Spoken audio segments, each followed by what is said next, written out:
Glória a Deus. Amém, amados? Aleluia. Quero compartilhar com os irmãos uma passagem da Bíblia em Mateus capítulo 21, a partir do versículo 33.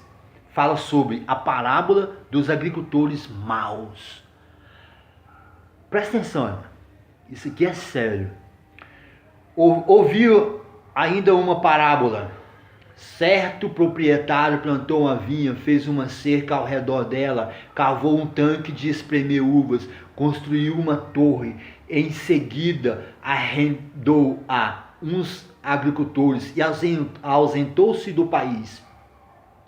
Quando chegou a época da colheita, enviou seus servos aos agricultores para receber seus frutos. E os agricultores agarraram seus servos, espancaram um, mataram o outro e apedrejaram o outro. E enviou ainda outros servos, em maior número do que os primeiros, e foram mesmo com eles. Por último, enviou-lhes seu filho, dizendo: eles respeitarão meu filho. Mas quando os agricultores viram o filho, disseram entre si: este é o herdeiro, vinde, vamos matá-lo e apoderar-nos da herança. E agarrando-o, retiraram-no da vinha e o mataram. Irmãos, essa parábola fala sobre, lógico, o reino de Deus, né? Deus sempre enviou alguém para liderar o seu povo. Deus sempre enviou um profeta para falar através dele a uma nação. Desde o início da humanidade, desde o início da Bíblia, desde a fundação dos tempos, Deus sempre enviou um profeta. Deus sempre enviou um sacerdote. Deus sempre enviou um homem de Deus para que ele pudesse falar na boca do profeta ao seu povo, para que ele pudesse falar às nações através do homem de Deus, através do profeta, que foi Isaías, Jeremias, Ezequiel, Ageu, Malaquias, Jonas, Samuel, todos esses homens, toda a Bíblia que todos sabem, a história bíblica, Deus sempre enviou algum para falar com o seu povo, para dar direção ao seu povo, para liderar uma nação. Mas o povo sempre apedrejou os profetas de Deus. O povo sempre matou os seus profetas. O povo sempre destruiu. Mas quando nós falamos em matar os profetas, não estamos falando somente de derramar sangue, não. Estamos falando de matar com palavras. Estamos falando de apedrejar com palavras. Não somente com pedras, com pau. Aí Deus falou: vou enviar então meu filho, meu único filho. Mas Deus é muito inteligente, irmão. Deus é muito mais inteligente do que nós podemos imaginar. A inteligência de Deus, ele vai além da nossa imaginação, porque Deus, ele evolui o ser humano. Deus, ele evolui o ser humano. A inteligência de Deus é tão grande que ele evolui o ser humano. E como Deus sabia que Jesus Cristo ia morrer, o que Deus fez? Ele inverteu a situação. Ele fez com que o tiro saísse pela culatra. Deus fez com que ele inverteu os fios, negativo e positivo. Ele inverteu, porque Deus sabia que Jesus Cristo ia morrer. Eles iam matar Jesus. Então o que Deus fez? Deus fez com que a morte de Jesus se transformasse em vida a toda a humanidade. Deus fez com que o inferno, através da morte de Jesus Cristo, o povo herdasse o paraíso. Então Deus inverteu a situação. Deus sabia que Jesus ia morrer. Ele falou: então através da morte do meu filho, eu vou dar vida eterna ao ser humano. Então Deus, em toda a história da humanidade, ele enviando alguém e o povo matando. Ele enviando alguém e o povo apedrejando.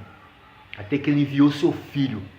Porque Deus falou: meu filho não vai falhar. Meu filho vai se cumprir através do meu filho. O meu querer, a minha vontade.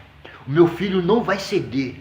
O meu filho não vai falhar. O meu filho não vai me decepcionar. O meu filho O meu filho não vai me decepcionar. O meu filho não vai me trair. O meu filho não vai me deixar. O meu filho vai se cumprir através dele o que eu quero. Agora presta atenção. Presta atenção. Isso tem tudo a ver com o Brasil. Isso tem tudo a ver com a igreja. Isso tem tudo a ver com política. Porque o princípio de governo, ele é de Deus. Deus que criou o princípio de governo. Nos livros de Juízes você encontra isso. Nos livros de Samuel você encontra isso. No livro de Reis você encontra isso. No livro de Salmos você encontra isso. O princípio de governo foi instituído por Deus. Mas o ser humano tem entregado para o diabo durante muito tempo. Quando você fala que a política é do diabo, você está entregando para o diabo o governo. Quando você fala que governo é do diabo, política é do diabo, o político é do diabo, você está entregando nas mãos de Satanás aquilo que Deus deixou para você. Queira você ou não, os assuntos burocráticos do Brasil acontecem na democracia. O que eu quero dizer com isso? As igrejas, durante muito tempo, começou pessoas entrarem na igreja para se promover. As pessoas começaram a entrar na igreja para construir um nome, para construir uma carreira política. Até aí tudo bem, nada de errado. Mas acontece que quando passa a política, aquele candidato some. Eles entram na igreja para promover o seu nome, a sua candidatura. Aí quando eles ganham, que você precisa deles, eles te viram as costas. Eles não te servem mais, não te conhecem mais. Então, pensando nisso, é que eu quero abrir seus olhos. Eu quero que você enxergue uma coisa. Muitas igrejas, isso não é só na minha. Eu sou do Ministério Vila Nova. Mas isso serve para todas as igrejas. O que as igrejas estão fazendo hoje? Estão lançando o seu filho na política. Estão lançando como candidato o seu filho. Por quê? Porque o filho da igreja não vai trair a sua igreja. O filho da igreja não vai trair o seu povo. O filho da igreja vai lutar pelo seu povo. Porque tem um povo que vai lutar por ele. Tem um povo que vai estar junto com ele na política. E ele vai estar junto com o povo nesse governo. Então, isso está acontecendo, vai acontecer, não é só no Ministério Vila Nova não. Eu quero que você fique atento, eu quero que você abra seus olhos. Não fica votando em qualquer um que entra dentro da igreja para se promover. Não fica votando em qualquer um que entra na igreja para conquistar voto, para se eleger, depois vai embora, depois some, depois vira as costas, depois te abandona. Quando você vota no filho do dono da sua igreja, não tem como ele trair o seu pai. Você entendeu? Não tem como ele trair a sua igreja. Um filho da igreja, um filho do reino de Deus, um filho da igreja, ele vai lutar pelos interesses da igreja. Ele vai lutar pelos projetos da igreja. Vai lutar por um povo. Vai lutar por uma denominação, por uma cidade. Não vai lutar simplesmente por interesse de 2 ou 3 pessoas. Não vai lutar simplesmente pelo interesse de 3 ou 4 famílias. O filho da igreja, ele vai lutar por toda uma igreja. O filho da igreja, ele vai lutar por toda uma denominação. Não importa qual a sua denominação, vote no filho da sua igreja. Lute junto com o filho da sua igreja por uma igreja melhor. No dia que você precisa desses políticos aí, ó, que entram na igreja para se eleger, que entram na igreja para promover o seu nome, no dia que você precisa deles, eles viram as costas para você. E queira você ou não, você vai estar sempre precisando de um político. Então vamos eleger o nosso candidato. Vamos eleger o filho da nossa igreja, que não tem como trair a sua igreja. Não tem como decepcionar o seu povo. Você vai estar vendo ele. Mais do que isso, irmão. É o dono da igreja. Ele é o dono da igreja, ele é o filho da igreja, é o dono da igreja. Como é que ele vai trair o seu patrimônio? Como é que ele vai trair o seu povo? Como é que ele vai trair a sua igreja? A igreja que você faz parte. Se ele vai lutar pelos interesses da igreja, vai lutar pelo seu interesse também, porque você faz parte da igreja. Se o filho da igreja vai lutar pelos projetos da igreja, vai lutar pelos seus projetos também, porque você faz parte da igreja. Amém? Então pense nisso.